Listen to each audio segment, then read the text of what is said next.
So Carolina's going to start. Carolina Castaldi, she's Professor and Chair of Innovation and focusing also on Economic Geography at the University of Utrecht. You'll see in your conference programs, both the keynote speakers here, there's a biography. So you'll understand the kind of background and the context in which they're presenting and looking at these things. And Carolina herself, you're an editor of Industrial and Corporate Change, and you've worked on a whole series of areas related to innovation, creative industries, intellectual property, innovation systems, links with regional development, and so on. So you'll see that there's a whole range of issues here that connect with everybody. And you've got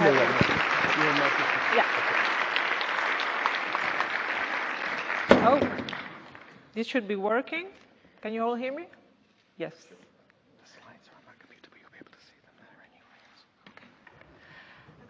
Good morning, everyone. Thanks to Elvira, thanks to Mabel and all the other great conference organizers for bringing the whole GeoInno community here in Manchester. Very honored to give this first plenary talk. Let me see if I see my slides. You might need to click through if you... Oh, okay. Yes, there they are. Okay, so I want to talk about mapping innovation. So mapping innovation in space is part and parcel of what we do in the GeoInno community. And one of the questions I've been busy with since I joined this community is the question whether we are drawing the right maps for what we wish to understand, and whether we are doing justice to all places that are busy with innovation in some way or the other. So if one goes back to what kind of maps of innovation are there, one of the early and I guess still influential maps of innovation is one of the maps in the famous World is Spiky piece by Richard Florida. And so this is a map of the globe where spikes of patenting activities are capturing the places where innovation is happening and conveying the message that innovation is a highly concentrated activity in space, and that actually a rather exclusive type of economic activity where only a few places in the world can claim to be active in. And of course, this type of analysis and the mapping of innovation around the globe has been done also more recently and throughout the years. And this is another example from a WIPO report from a couple of years ago, titled The Geography of Innovation, where they use a bit more, let's say, advanced metrics, capturing technology clusters with patent indicators and capturing scientific clusters with publication data. Still, the title of this report could have been Geography of Science and Technology. And so the question is it really about the geography of innovation? Is it giving us the right picture of it?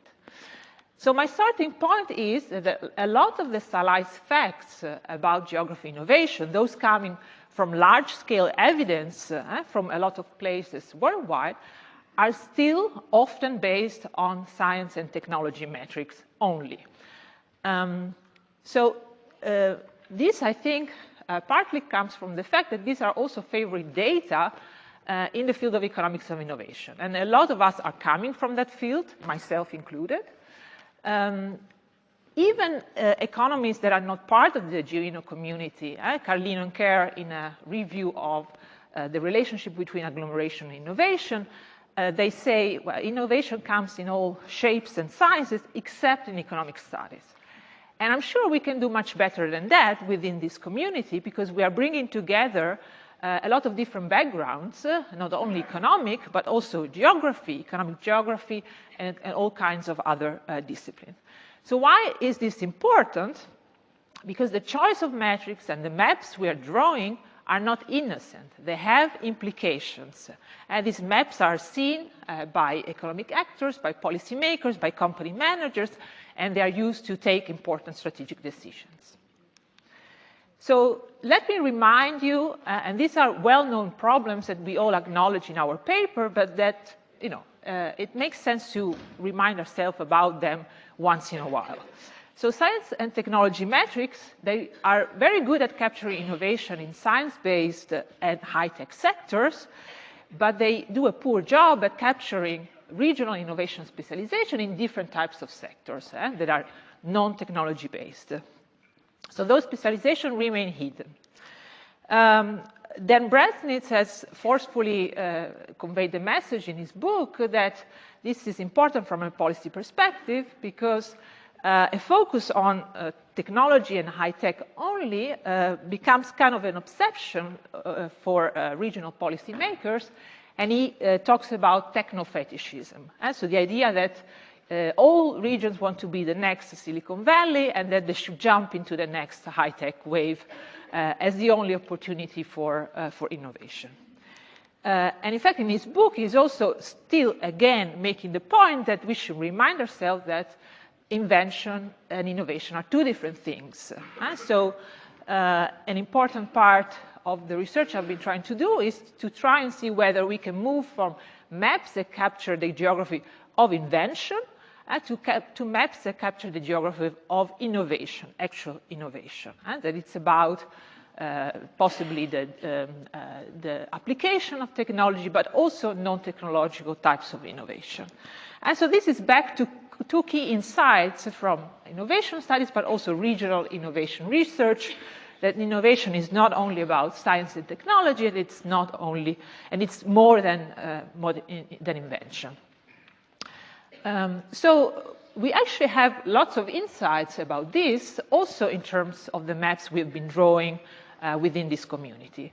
And so let me start with the many maps that we have been drawing to try and capture the variety of territorial innovation models, regional innovation systems, however you want to define them and call them. And this is just an example from the work of Roberta Capello and Camilla Lenzi, where they've used a combination of different data, also including data from the Community Innovation Service, and other people have used a National Innovation Service to try and convey the message that actually, if you look at different regions in Europe, you will see a variety of ways in which regions have organized their innovation, have decided to specialize in certain activities rather than other ones. And that it's not fair to rank or judge regions only by whether they are at the frontier of science and technology, and they might be, have chosen to follow a different type of innovation model. So innovation survey data have been quite important within geography innovation, also to tell us something about the richness and the how questions about innovation process. But of course, they are less specific when it comes to really try to locate specific innovations in space. So if you look for maps of actual innovations, then you will find fewer examples. One example for the US has been the work by David Aldrich and Marianne Feldman using a database of new product announcements that was conducted for one time only for the US, for manufacturing sectors, and they aggregated the information at the state level to tell us something about the geography of commercialized innovation. Other people have chosen to look instead at innovators, so innovating firms, for instance, using entrepreneurship data. So also in this community, lots of people trying to identify the innovative entrepreneurship within the overall set of entrepreneurs. This is an example, again, for the US, the Startup Cartography project by Guzman and Stern, that has tried to map both the quantity and the quality of entrepreneurship. And a few other examples, for instance, for Germany, they have this really nice database on hidden champions, and some people here, like Michael Fritsch, have done research on that. And this is one of the maps that you can draw with this data, and these are companies that are world-class leaders in their market. And the Economist picked up this research, proposing the idea that the fact that every small town in Germany can claim a success story might be one of the reasons that they have less social unrest. Whether this makes sense as a story, I'll leave it to my German colleagues to discuss, but you already see that there are important policy implications that come with this type of analysis. Other people more recently have tried to map innovators using digital data. This is an example from work at people at History, and there are also other people in this community that are using, let's say, modern ways to capture information using web scraping of company website or other data. But still, even if you are not lucky enough to have a great database at your disposal or have the ability to get digital data, there are still other secondary data that you can use to map innovation. So let me share the way I found useful to map innovation in space, and that is using trademarks. So when I mention trademarks as innovation indicator, most people react being quite skeptical about the idea. And so they will say, well, trademarks are about brands, advertisement, so what's the link between trademarks and innovation? So the original idea, intuition that trademarks could help us measure innovation is 20 years old by now. So there were two papers by Ulrich Schmock and by Sandro Mendonça and co-authors already 20 years ago that suggested, look, if you're studying innovation, industrial dynamics, you might want to include trademarks in your analysis. And at the same time, in the US, there was also Gatrell and Serre that discussed the opportunities even for economic geography. But that paper, unfortunately, was published in a very obscure journal, something like the Great Lakes Geography, at least obscure to me. So that didn't help that much. So what I find personally interesting about the data are a few elements.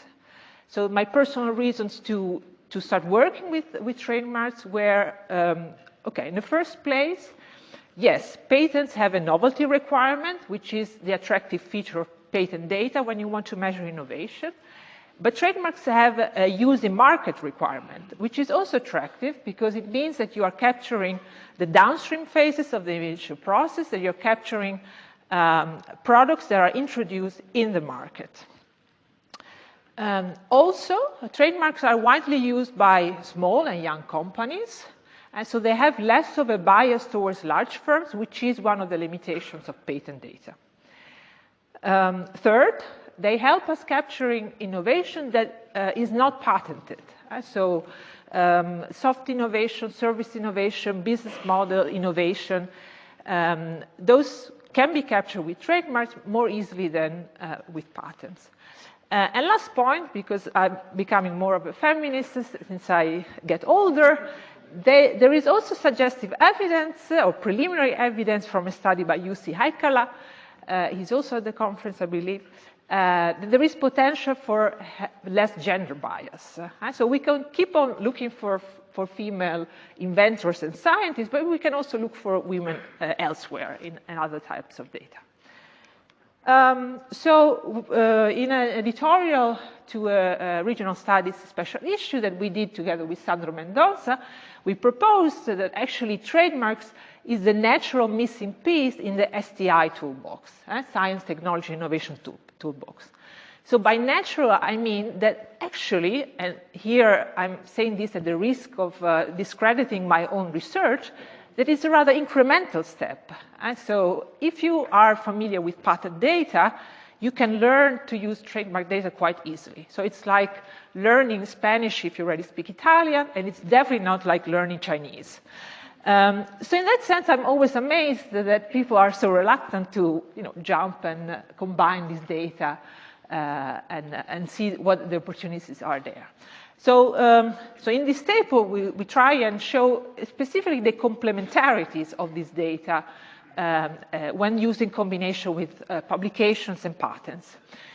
So in our view, they allow us to capture, for instance, symbolic knowledge bases to complement the more analytical and synthetic knowledge bases. They allow us to capture downstream phases of the innovation process, so different phase of the innovation process. They also allow us to capture innovation in different sectors, as I already mentioned, not just high-tech, but actually they are used widely in all kinds of sectors, and also all types of firms, both large and small firms. And a row that we didn't have in this table that we should have added is also that they allow us capturing the contribution of different occupations. And since many of us are working more and more with occupational data, I think it's important to realize that if you use that as an indicator, then you can capture also different types of workers. Of course, now I got you all excited about trademark data, but let me also be quite clear about the limitations. So if you thought, okay, this is the perfect data, I can stop searching, no, keep on searching.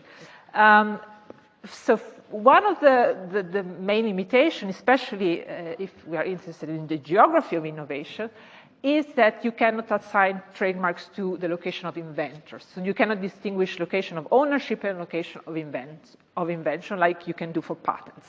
So there is this headquarter bias. Second, there is no citation data. So this is a shock for many people. But since also with patents we are moving away from measuring value with citation data and we're using other ways, actually that's not even probably that bad.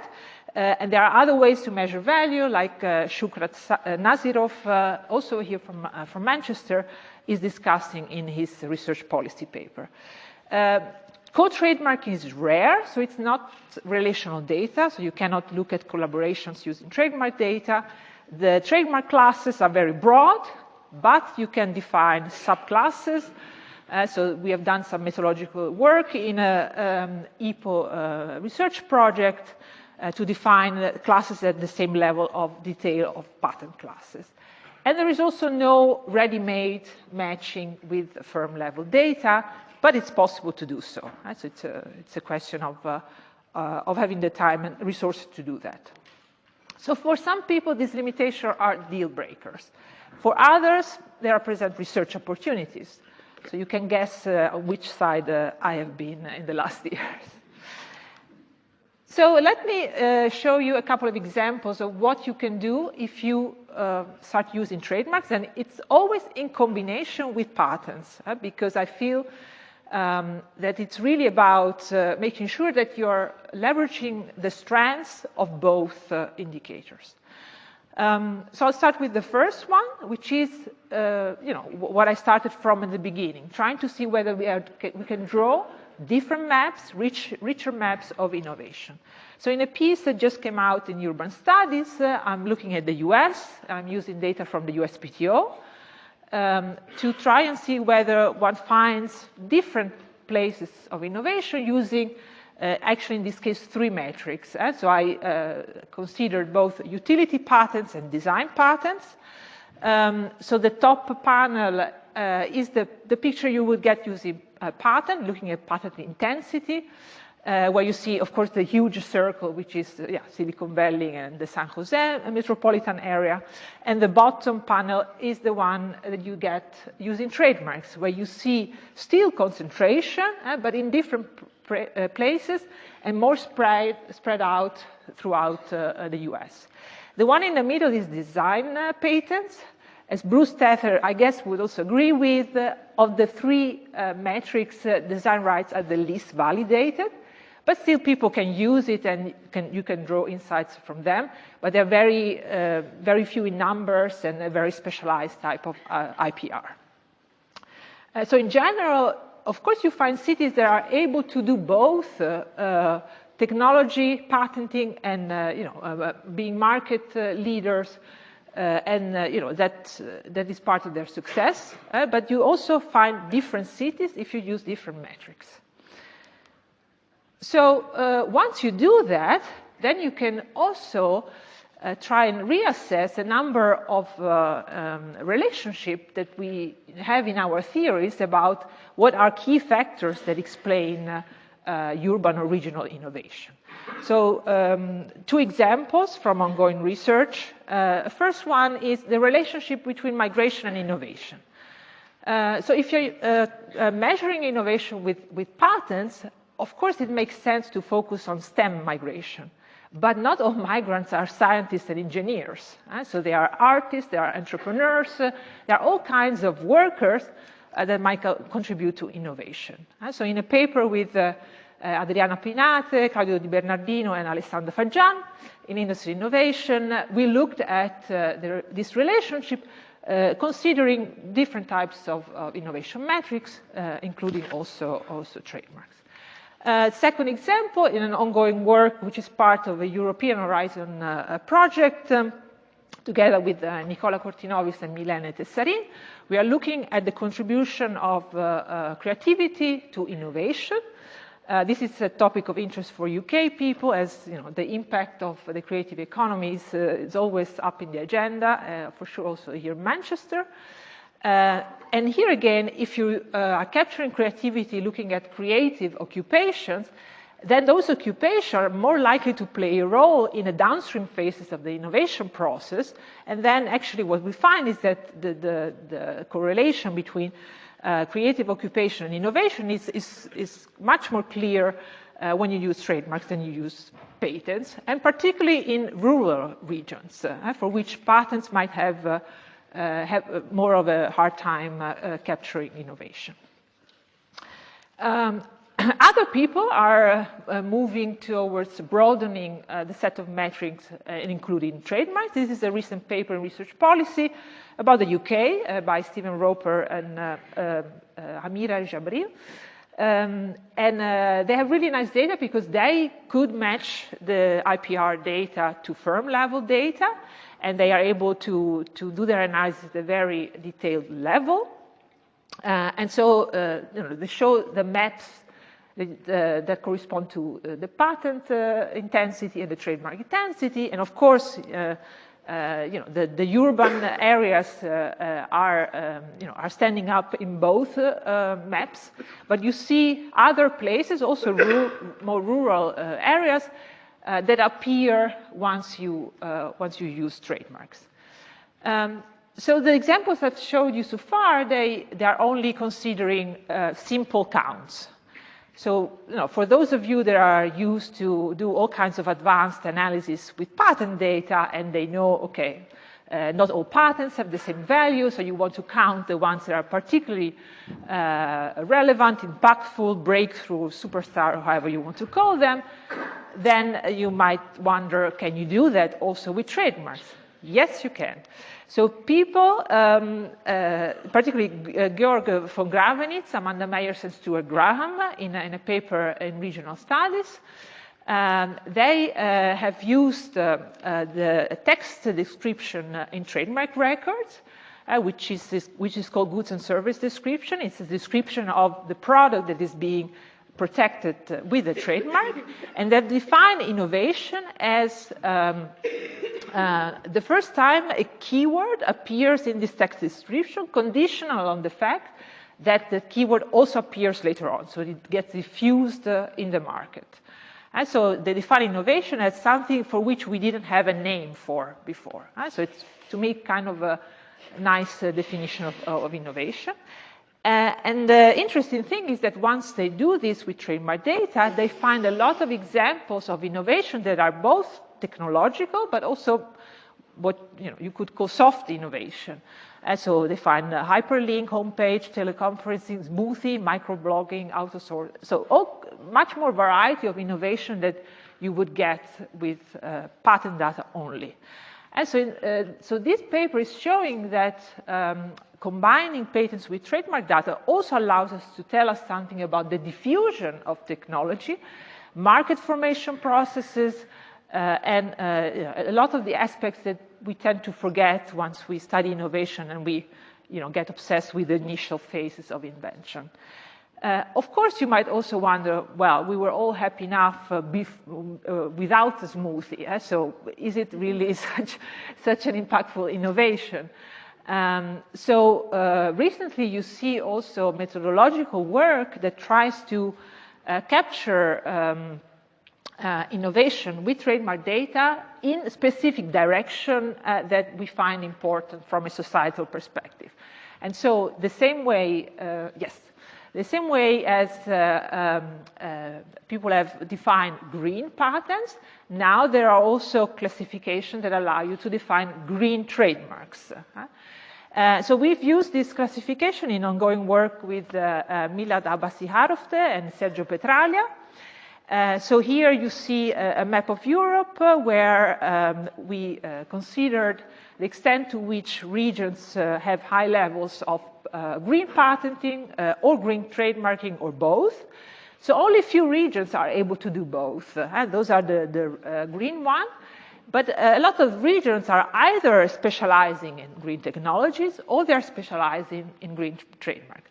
Of course, we know that for the sustainability transition, technologies are not enough. We want those technologies to diffuse. We want transformation of systems of consumption and production, so also on the market side. So that's why I think it's quite important, especially if you're interested in sustainable innovation, to expand our metrics beyond technology. So in this paper, we also show that you can expand the principle of relatedness. So this is a principle that a lot of us have been using in their work to try and capture how related capabilities matter for the emergence of new regional specialization. And this is just an illustration that if you combine patent and trademark data, which are similar data in nature and can be easily combined, you can define relatedness, proximity in both spaces and not focus only on the technology space at one time or the science space at one time or the product space, but actually move to a cross-related view where you can understand, okay, that the region might develop new green market specialization thanks to other market specialization, but also thanks to related technological specialization that it might have. And so you see other people that are going into this direction of multidimensional relatedness. Catalan et al., they look at the science tech space. Emanuele Pugliese and others, they use a different complexity framework, but they also look at different dimensions, combining science, technology, and markets. And so, yeah, there are many opportunities to go also in this direction here. More broadly, if you are able also to capture relatedness in different spaces, then you can also say more about smart specialization beyond technology-based innovation only, which goes back to the very original idea of smart specialization, that regions should try and see, okay, what are our strengths, and those strengths might not be technology related. To try and round up, because I think I need to get to the end. So let me just mention a few research questions that I think might be picked up by some of the people here as well. So I think that the very first one, so can different maps help to reveal hidden potential of regions? I think this is, I feel myself a moral responsibility to do that, to make sure that we are seeing all the places that are busy with innovation, not just the usual suspects, because we have the data and the metrics to do so. I've mentioned already that there are ways in which you can try and capture how to explain that regions specialize in non-tech specialization, more on the market side. I think there are, it's still an open question. Do they need different policies? For instance, do they need more this demand pool policies, public procurement that Elvira and others have looked at within the community? And are these specializations coming with less inequality, more well-being? We don't know. So it's also a matter of doing more research in this direction. So looking ahead and to conclude, so trademarks is just one way to do this. So my point is, let's keep on trying and find all kinds of data that allow us to say something more about the things we care and we find important. One of the things is also that trademarks are still capturing corporate innovation. So we need also to move to metrics that allow capturing non-corporate innovation, because non-corporate actors play a role in innovation and transformation processes. So we are going towards a normal return where we care about the quality of the regional development paths that innovation allows. So I'll conclude. Let's use our brain and computer power as well to keep enriching our innovation maps. Thanks.